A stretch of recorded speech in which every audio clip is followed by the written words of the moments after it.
అప్పులు చేస్తాం.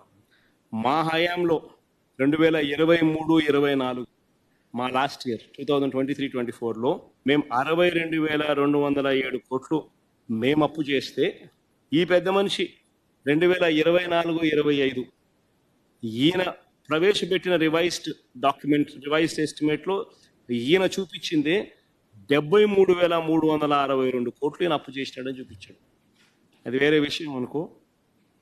93,000 కోట్లు యాక్చువల్గా చేసి దాన్ని అడ్జస్ట్మెంట్ చేసి మళ్ళీ 73,000 కోట్లకు జనవరికే 83,000 కోట్లు, ఫిబ్రవరిలో మార్చ్లో ఇంత దాకా తీసుకుంటే ఇంకో మరో 10,000 కోట్లు, 93,000 కోట్ల దాకా అప్పులు అయినాయి అన్నది పక్కన పెడితే దాన్ని అడ్జస్ట్మెంట్ చేసి 73,362 కోట్ల రూపాయలకు ఫైనల్గా రివైజ్డ్ ఎస్టిమేట్లో వాళ్ళు చూపించిందే డెట్ కింద మనం తీసుకున్నా కూడా మేం చేసిన అప్పు కన్నా చంద్రబాబు నాయుడు అప్పు ఎక్కువగా కనిపిస్తుంది. 10,000 కోట్లు పైచిలుకు, 11,000 కోట్లు పైచిలుకు. మేము 62,207 కోట్లు మేం చేస్తే 73,362 కోట్లు చంద్రబాబు నాయుడు గారు అప్పులు చేసినట్టుగా క్లియర్గా కనిపిస్తూ ఉంది. ఈ అప్పులకు తోడు చంద్రబాబు నాయుడు గారు అమరావతి పేరు మీద వరల్డ్ బ్యాంకు, ఏడీబీ లోన్లు మొన్న శాంక్షన్ అయినాయి 15,000 కోట్లు. హుడ్కో లోను అమరావతికి మొన్న శాంక్షన్ అయింది 11,000 కోట్లు. ఇది కాక కేఎఫ్డబ్ల్యూ లోను మరో 5,000 కోట్లు ఇంకా ప్రాసెస్లో ఉంది, ఇంకా శాంక్షన్ కాలా. ఇది కాక మొన్న మార్క్ ఫెడ్కు 8,000 కోట్లు తెచ్చినారు.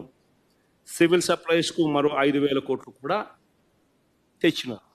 ఇదంతా కూడా మనకు తెలుసు. సో ఈ రకంగా చూసుకుంటే దాదాపుగా ఇప్పుడు ముబ్బడిగా చంద్రబాబు నాయుడు గారి హయాంలో అప్పులు లెఫ్ట్ రైట్ సెంటర్ జరుగుతూ ఉన్నాయి. సిమిలర్గా ఈయన అబద్ధాలు కూడా ఏ స్థాయిలో ఉంటాయనంటే అమరావతి పేరుతో చంద్రబాబు నాయుడు గారు చేస్తూ ఉంది. అమరావతి అనేది ఏమంటాడు ఈ రోజుకి? అసెంబ్లీలో మాట్లాడతాడు పయ్యావుల కేసు. చంద్రబాబు నాయుడు గారు అనేక సందర్భాల్లో అంటాడు సెల్ఫ్ ఫైనాన్సింగ్ ప్రాజెక్ట్ అంటారు.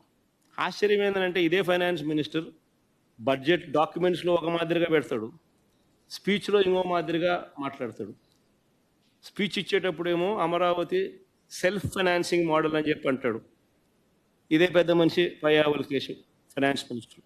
కానీ ఇదే పెద్ద మనిషి తాను ప్రొవైడ్ చేసిన బడ్జెట్ డాక్యుమెంట్స్లో బడ్జెట్ ఎట్ ఏ గ్లాన్స్ చూసినా లేదా బడ్జెట్ పత్రాలలో డిమాండ్స్ ఫర్ గ్రాంట్స్ చూస్తే major head 4215, sub major heads